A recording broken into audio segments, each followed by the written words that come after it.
Hi everybody, it's crazy, it's Monday, and it's time for the UPBGE video of the week. Now, before I get started, gotta give a shout out to my trusted because you guys rock. To my crazy fam, I love you guys. Now, we're up to episode number 84, and we left off last week at the bottom of page 34 with Multitexture. We decided we did GLSL, and we did it through with nodes enabled, and we came up with some pretty neat looking colors that we can change around and stuff like that. We learned a little bit more, so let's get started. Okay, multi-texture is older than the GLSL shading mode, but still far more capable than the single texture material system. As outlined in table 5-1, multi-texture uses per vertex light rather than the per pixel light of the GLSL. Okay, so multi-texture uses vertex lighting. GLSL uses pixel lighting, okay? This means that multi-texture is generally faster at the cost of less accurate shading. Okay, so it's generally faster, but yeah, you sacrifice your shading, okay? You don't get great shading. In multi-texture mode, the artists still use the material and texture panels to apply shadings. Okay, these guys right here. Okay. Compared to GLSL mode, okay, and I'm going to bring up that one's, okay, if I just click new, okay, we got regular diffuse and all that. You still get about the same in multi-texture mode, but you get these options you can do as well. Okay, so multi-texture mode, the artists still use the material and texture panels to apply shadings and textures. Compared to GLSL mode, the following material options have no effect in multi-texture mode. Okay, your diffuse shader, okay, that would be this right here. Okay, the default one is always used, so Lambert will always be used. Okay, specular shader mode, the default one is always used, so color cook tour, you can't change it to any one of these others, like you can't use tune. Okay. Cubic interpopulation, which is this right here, will not work. Always disabled because the lighting calculation is per vertex. You can enable this, but it's not going to do anything in the viewport or your game.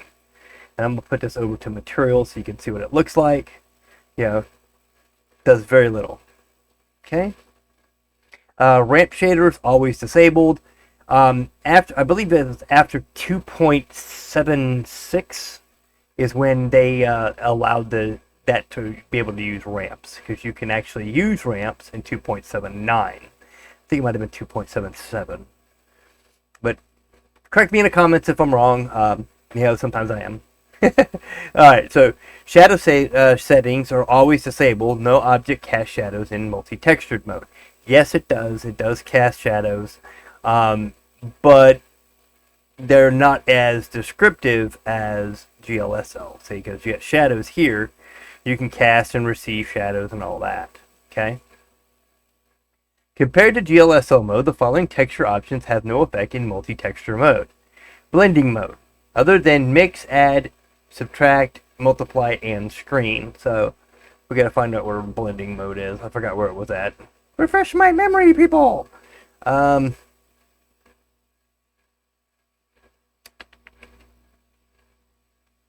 Where was that? That's game settings. That's alpha blend. Face orientation. Options. But there's a blending mode. I just forgot where it was at. So when you find it, you'll understand what I'm talking about. The mix, add, subtract, multiply, and screen are the only ones you will be able to use.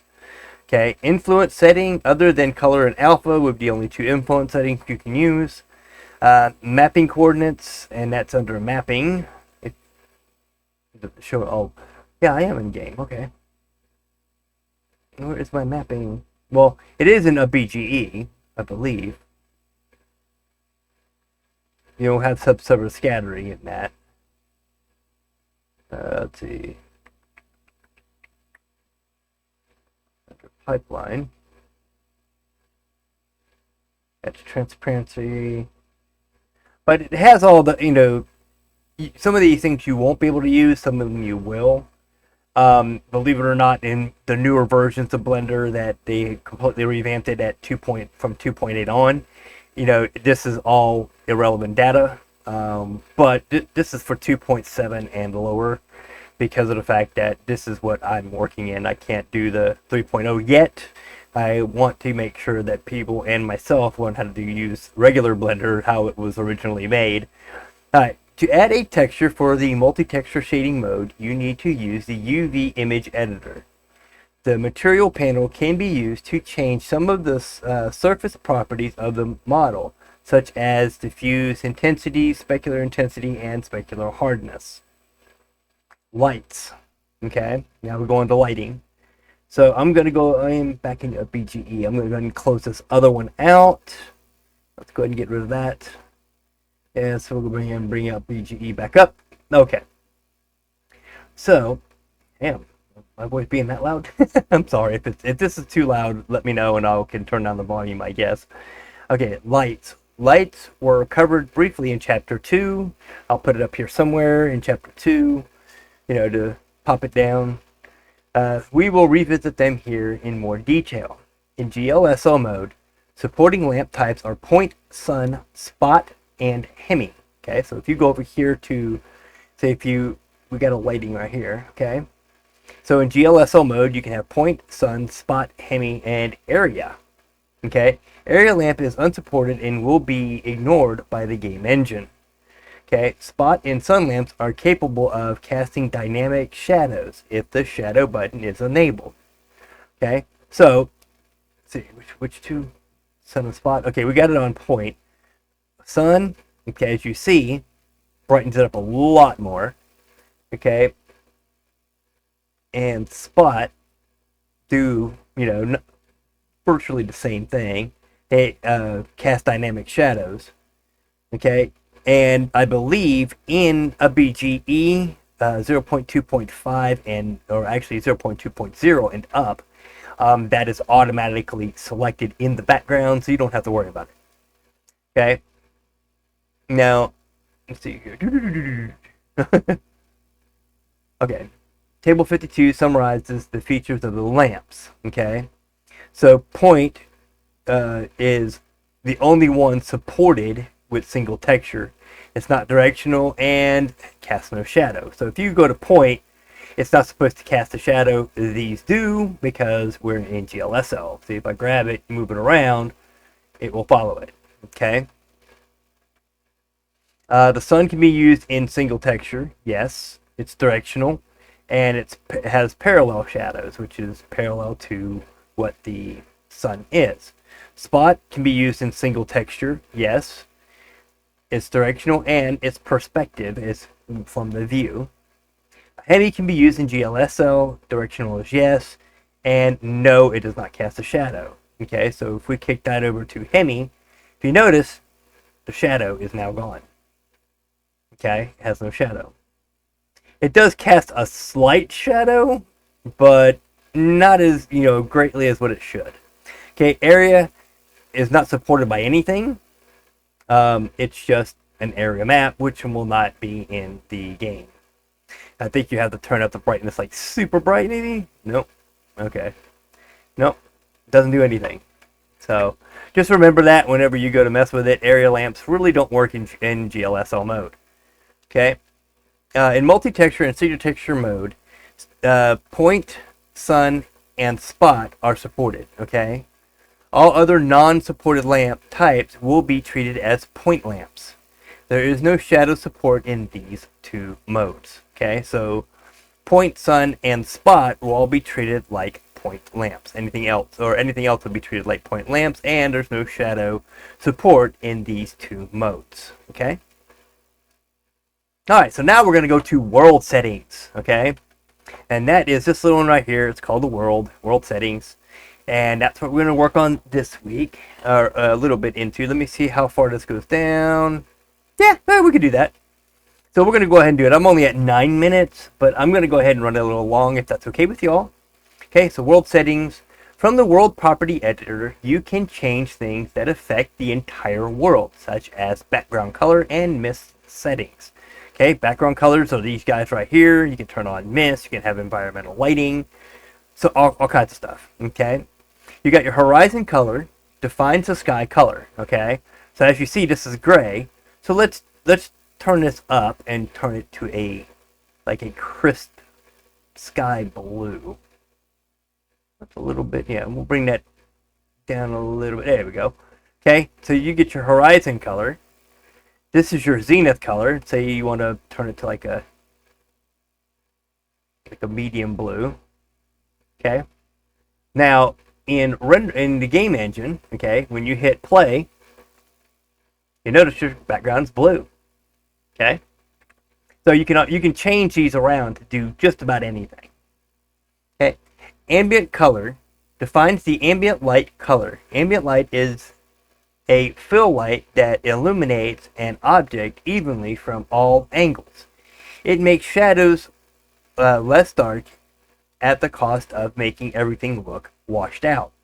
By default, ambient color is set to black, which is equivalent to the ambient color being disabled. Okay, so if I wanted ambient color to be, on, as you noticed, if you look at the Hemi over there, okay. If you have it at black, it just turns it off. Okay? Alright, so mist. Enable mist to add an atmospheric fog to the entire scene. Objects further away will fade into the sky color as defined by the horizon color. Okay, so however you have your camera set up, anything in this far distance will be the same color as your horizon color if you turn on mist. You see it's doing it right now, which I don't know why it's doing that, but I don't have it set on, so, but you get the mist colors. Okay. If you turn this on and you got mist start and depth, I'm going to read them off, okay? Mist start, as illustrated by figure 534, which I'll show you in just a minute. The start distance at which the fog is applied, okay? That's this right here, okay? So it's applied at 0.5, it's applied at 5 units or 5 meters, depending on how you have it set in your blender. Mist depth. This illustrated, as illustrated in figure 534, the distance at which an object is entirely obscured by the mist color. Okay, so your depth is 25. Okay, 25 meters. Let me switch you over to here, and this is what it's talking about. Okay, your mist start would be here, and then your depth would be here, coming out to here. And then anything past that, you will not be able to see. Okay? Smog can be good. Let me kick you back over here. Oops. Here. Smog can be good. Mist can help you hide the boundary of your make-believe world by smoothly blending the far object into the horizon. Furthermore, fog can increase the atmosphere of the scene by giving a better sense of depth in the scene. A good example of mist in games is the extremely foggy Silent Hill games. The development team was able to put more details into the models by combining a more aggressive camera clipping with high mist values. Okay, so that's where we're going to end it today, and we'll continue on with texture painting, and I'm going to switch over here so you can see. We're going to continue texture painting next week, and that will be page 37. So let me kick on out of, why did that?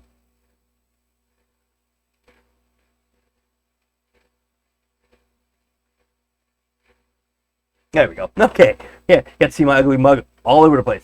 There we go. Okay, so we'll continue on with with texture painting next week, page number 37, and we'll just continue on from that. And you can use the GLSL 3 blend file, but we'll probably be changing that up because this is going to do something completely different, and we're going to have some kind of model. So, till next week.